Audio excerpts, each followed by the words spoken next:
Shalom, selamat pagi Bapak Ibu, saudara-saudari kekasih dalam Kristus. Kita bertemu lagi pada saat ini. Puji Tuhan. Pada saat ini saya akan berbicara mengenai hidup di bumi seperti di surga. Apakah itu mungkin? Kita akan mendengar bagaimana pemaparannya supaya itu menjadi mungkin kenyataan.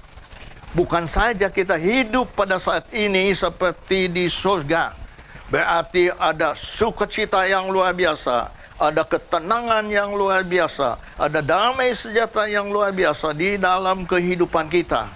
Bagaimana caranya? Yang penting adalah bahwa kita harus menerima Tuhan Yesus Kristus sebagai juru selamat satu-satunya di dalam kehidupan kita. Bukan saja itu saja, tidak cukup. Kalau kita sudah dipercaya dibaptis, siapa yang dibaptis diselamatkan. Tetapi siapa yang tidak percaya dihukum.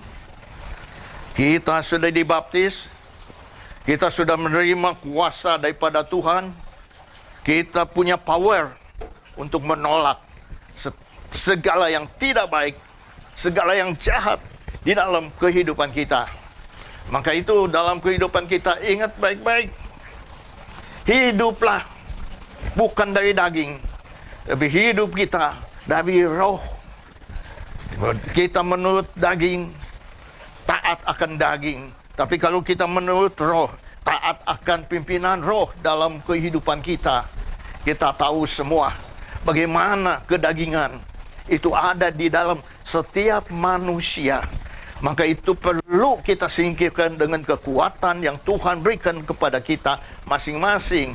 Kita sudah mengetahui di Galatia 5 ayat 19 dan selanjutnya dikatakan perbuatan daging itu adalah percabulan, kecemaran, hawa nafsu, apalagi itu semua diri kita, hawa nafsu kita, penyembahan berhala, sihir, perseteruan, perselisihan, apalagi sihir. Kita jangan melakukan itu dalam kehidupan kita.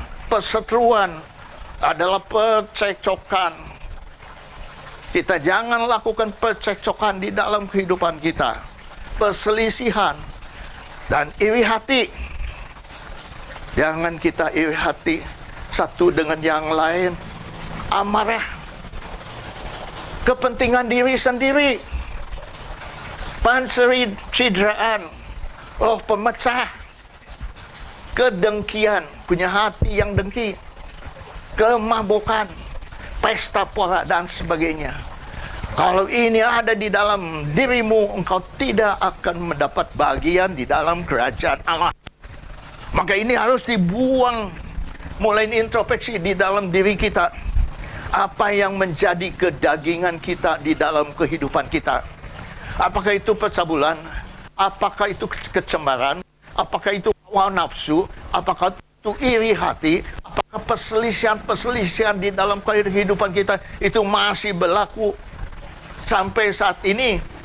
Atau kita mementingkan diri sendiri, tidak mementingkan orang lain?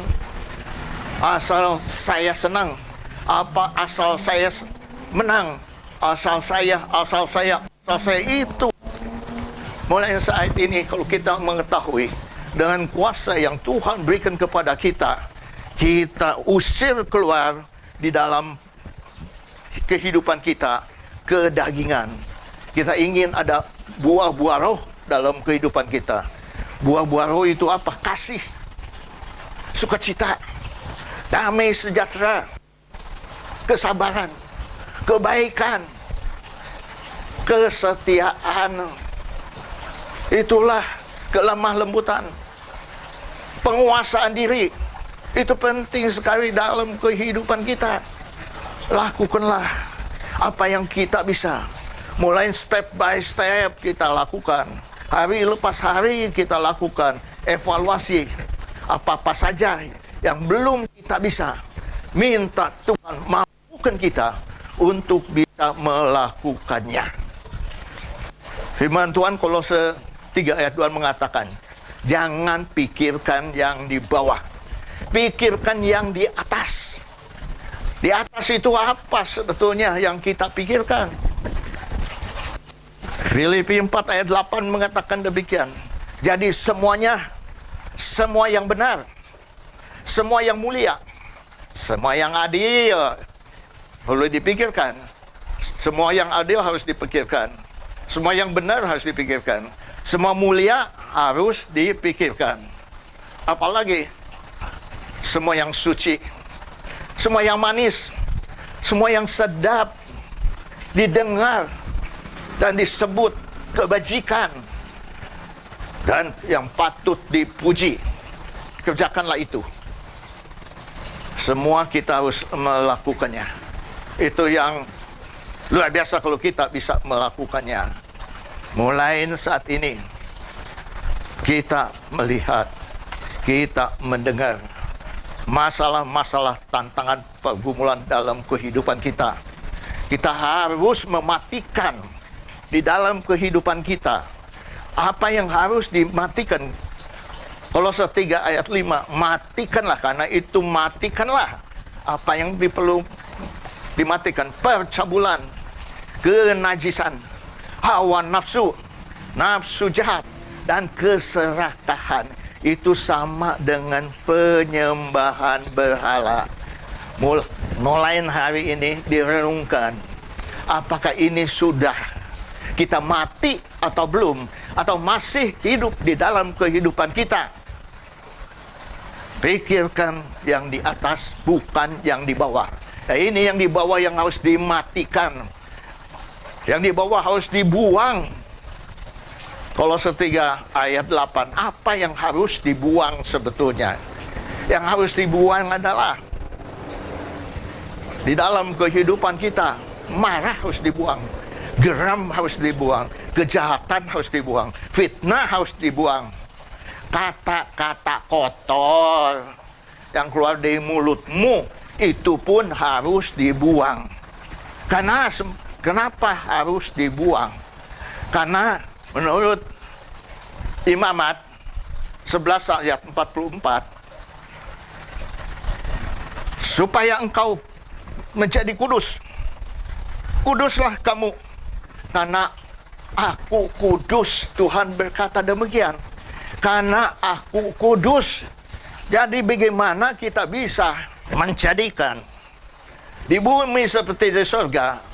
Itu kita harus kudus di dalam kehidupan kita, harus kudus. Bagaimana kita bisa menjadi satu? Yohanes 15 ayat 14, engkau di dalam aku di dalam engkau. Engkau akan berbuah-buah banyak. Bagaimana bisa aku di dalam engkau, engkau di dalam aku, kalau kejahatan ada di dalam diri kita, marah ada di dalam diri kita, geram masih ada di dalam diri kita, fitnah masih ada di dalam diri kita, mulut kotor masih ada di dalam diri kita, tidak akan match. Maka itu mulai hari ini, mulai direnungkan. Mungkin tidak bisa sekaligus, mungkin waktu jalan engkau bisa jatuh bangun, tetapi enggak usah khawatir. 1 Samuel 12 ayat 20 mengatakan, Samuel berbicara kepada bangsa itu, jangan takut, memang kamu telah melakukan kejahatan, tetapi jangan meninggalkan, jangan berhenti mengikuti Tuhan, melainkan beribadahlah dengan segenap hati. Maksudnya engkau jatuh karena engkau tidak mengasihi Tuhan dengan segenap hati. Kalau engkau mengasihi Tuhan dengan segenap hati, pastinya juga engkau punya kekuatan dan engkau menghindari segala yang disebut mulut kotor, marah, geram, fitnah. Itu bisa disingkirkan baik-baik.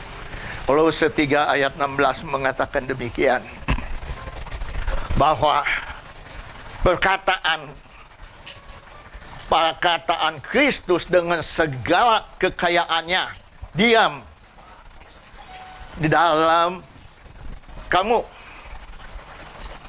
sehingga kamu dengan segala hikmat untuk mengajar, mendidik, menegur dan sambil menyanyikan mazmur, pujian, dan nyanyian rohani, dan kamu mengucapkan syukur di dalam hatimu. Mengucapkan syukur adalah give thanks. Give thanks. Saya ingin menyanyikan give thanks.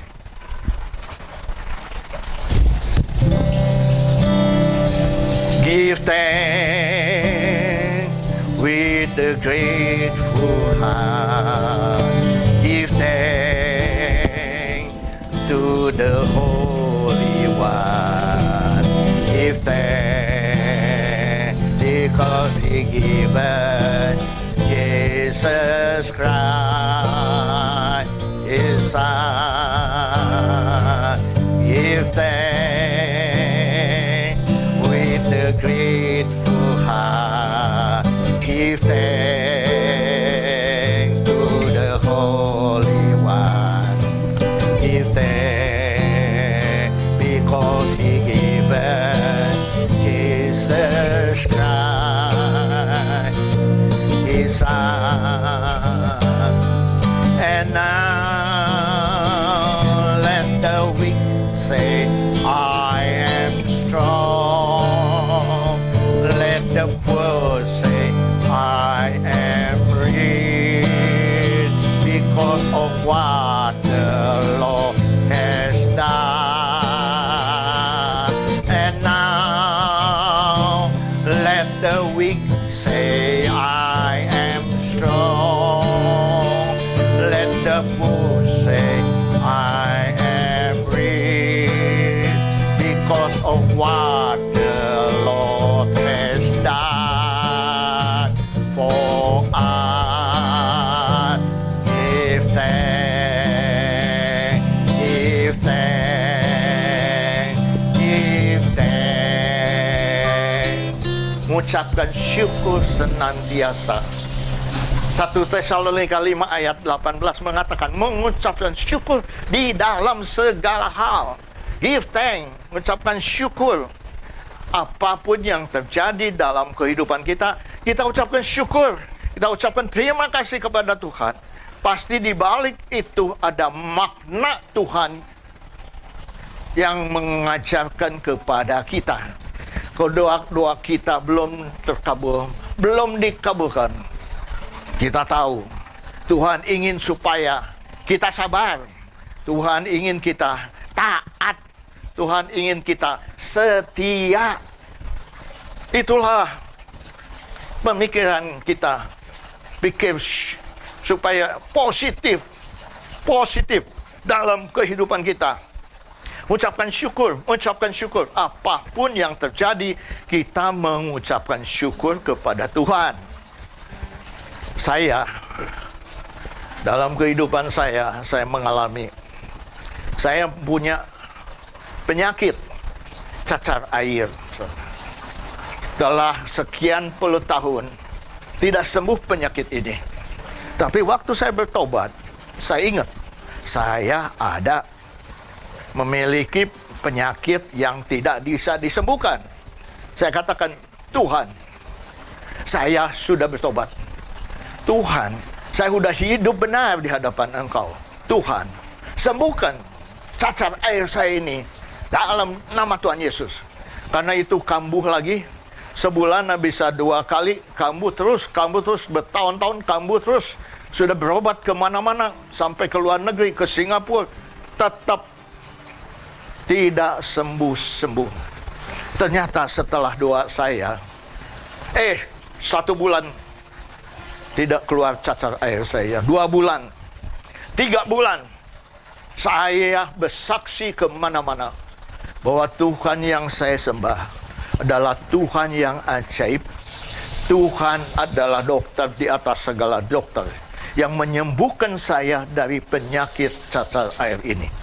Setelah saya bersaksi kemana-mana, 7 bulan penyakit itu timbul 100% dalam kehidupan saya. Saudara, bagaimana? Saya tetap rajin baca firman Tuhan. Saya percaya Tuhan pasti sembuhkan. Saya tetap membaca firman Tuhan sambil berdoa. Tetapi waktu itu timbul pagi-pagi, saya keluar nyetir mobil saya untuk ke kantor. Jarak ke kantor adalah kurang lebih ada 5 kilo. Saya nyupir sendiri dan saya nangis. Di mobil saya nangis. Dan saya nyanyikan satu lagu.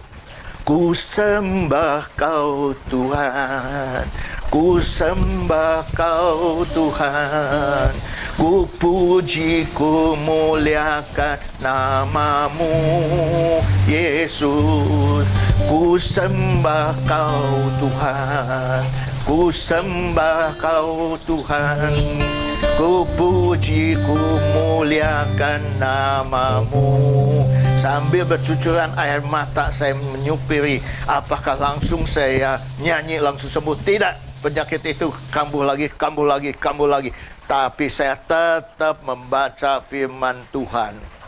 Dan saya ketemu firman Tuhan dari Hakim-Hakim 20. Ada peperangan antara orang Lewi yang istrinya, gundiknya diperkosa sampai mati oleh suku Benyamin.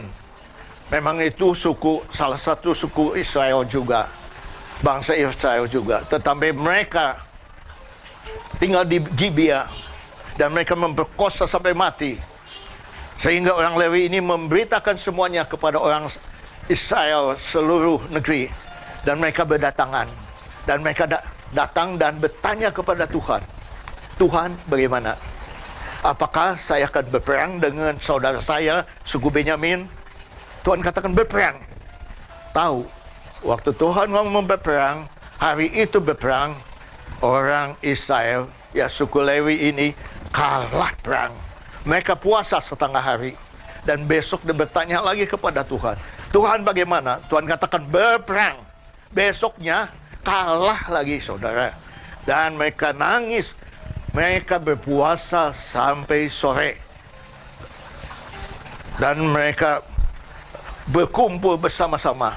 Dan bertanya kepada Tuhan sekali lagi. Kata Tuhan, besoklah kemenangan bagi kamu. Jadi besoknya mereka menyerang lagi. Dan ternyata pada hari ketiga itu, mereka memenangkan peperangan itu. Jadi saya dapat hikmatnya. Kalau saya aplikasikan dengan penyakit saya, itu Tuhan bersama saya. Bisa saja sekali, bisa saja 2 kali nggak sembuh, bisa saja 3 kali nggak sembuh. Ingat baik-baik, tetapi pasti akan sembuh. Saya baca terus firman Tuhan. Tuhan ingatkan kepada saya, Naaman mandi di sungai Yordan berapa kali? Saya katakan 7 kali. Engkau berapa kali? Waktu itu 4-5 kali. Tapi saya tetap percaya Tuhan sembuhkan. Dan saya tetap berdoa. Dan tetap saya memuji Tuhan. Mengucapkan syukur terus kepada Tuhan. Dan akhirnya penyakit saya tanpa obat sembuh. Ini sudah kurang lebih 25 tahun yang lalu. Bayangkan sampai saat ini sembuh total tanpa obat. Tuhan kita adalah Tuhan yang hidup. Maka itu ada masalah, tantangan, pergumulan dalam kehidupan kita. Tetap saja jangan terpengaruh oleh situasi, jangan terpengaruh oleh keadaan. Tetap mengucapkan syukur kita kepada Tuhan. Kalau engkau tidak mempunyai apa-apa, firman Tuhan mengatakan, yang malas jangan dikasih makan. Ya, maka itu perlulah kita rajin. Hanya kita yang rajin mau bekerja, pasti dapat makan, pasti. Itu janji Tuhan kepada kita. Jadi dalam kehidupan kita ini, mulut kita harus dipakai untuk memuji Tuhan. Bayangkan saja di Kolose 3 ayat 16 mengatakan, waktu engkau mengajar, waktu engkau menegur, dengan hikmat daripada Tuhan, sambil nyanyian Mazmur.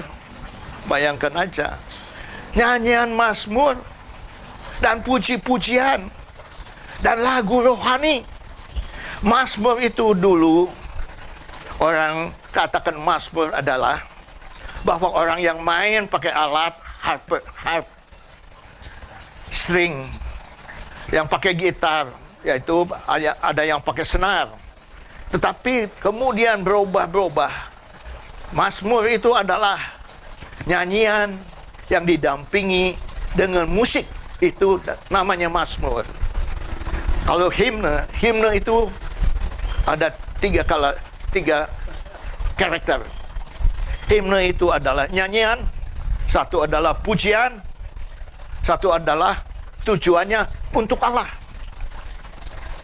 Jadi saudara harus, hati yang gembira adalah obat menjadi kenyataan dalam kehidupan kita. Amsal 17 ayat 22. Saudara mulai praktekkan dalam kehidupan kita untuk mengucapkan syukur.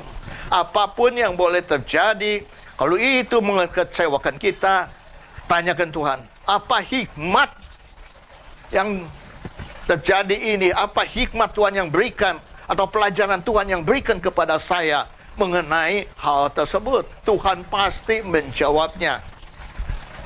Kalau kita membaca di Wahyu 19 ayat 4, di situ mengatakan ada 24 tua-tua dan 4 makhluk tersungkur di depan tahta Allah, dan mereka mengatakan amin, haleluya. Maka itu di surga itu adalah amin, haleluya. Hanya ada worship, menyembah dia. Menyembah dia itu worship. Apa artinya worship? W-nya ada full heart. O-nya obedient, taat. R-nya relation, hubungan. S-nya spiritual. H-nya honor, menghormati. Hanya honor. I-nya intimate, dekat, intim, saudara. P-nya proclamation. Proclamation mengumumkan. Proclamation mengutarakan, menyatakan. Maka nyanyian kita harus dinyatakan.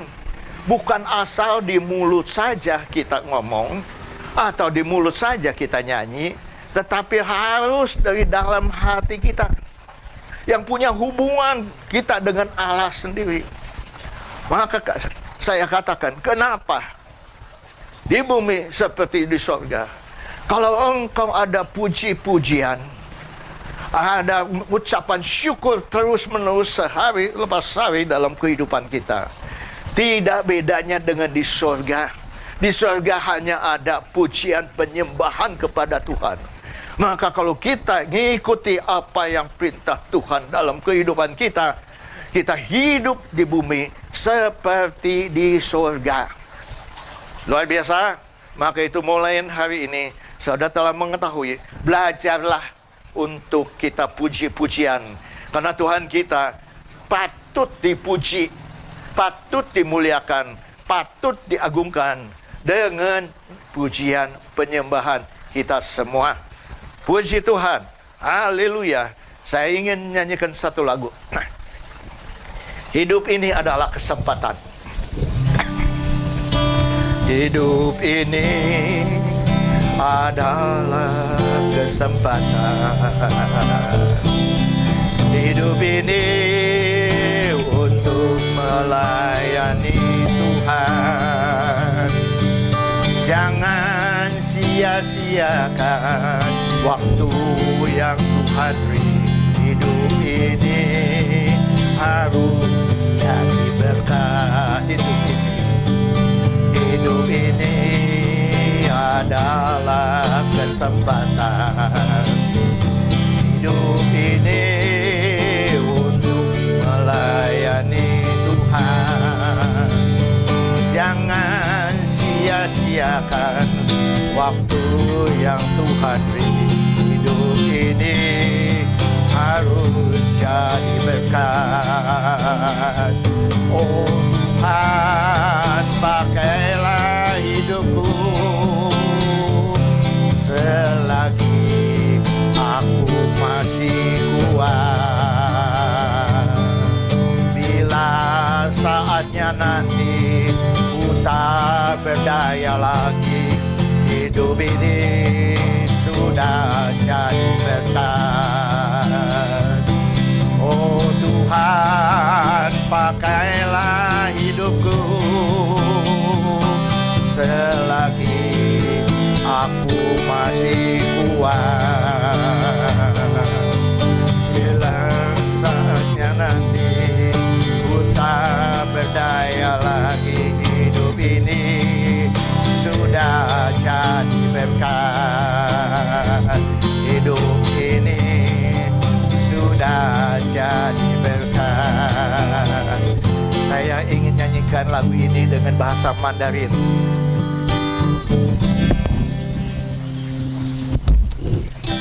Dui wo lai suo, zhen shen si yi dang li xi. 对我来说，生命是主给的恩德，请千万不要浪费主给予你的一切，生活当中要有感恩的心。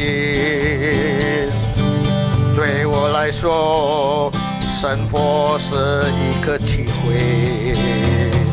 对我来说，生活中要祈求上帝，请千万不要浪费主给予你的时间，生活当中要多积善积德。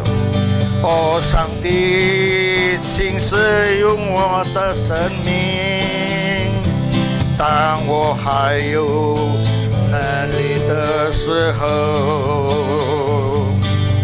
如果到了那一天无所追尾的时候，我亦能为生活留下恩德。哦，上帝，请使用我的生命，当我还有能力的时候。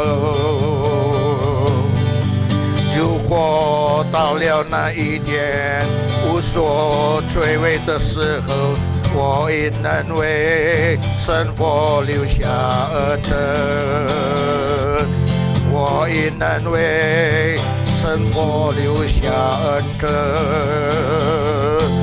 我亦能为生活留下恩德。谢谢。Minggu yang akan datang kita akan berbicara mengenai sehat rohani, sehat jasmani. Sekian, Tuhan memberkati. Kita tundukkan kepala. Bapa Sorgawi, Bapa yang kami kenal di dalam nama Tuhan Yesus, kami percaya hanya dengan Engkau kami dapat melakukan perintah-perintah yang datang daripada Engkau sendiri. Mungkin kami jatuh bangun, tetapi Engkau penyayang, pengasih, pengampun. Asa kami kembali lagi kepada Engkau Tuhan. Kami percaya Tuhan, di bumi seperti di surga akan menjadi kenyataan di dalam kehidupan saya, di kehidupan kami, di kehidupan kita semua yang mendengar ini Tuhan. Terima kasih Bapa. Hamba serahkan semuanya hanya di tangan kuasa pimpinan dalam nama Tuhan Yesus. Sebentar kita akan berpisah. Angkatlah kedua belah tanganmu.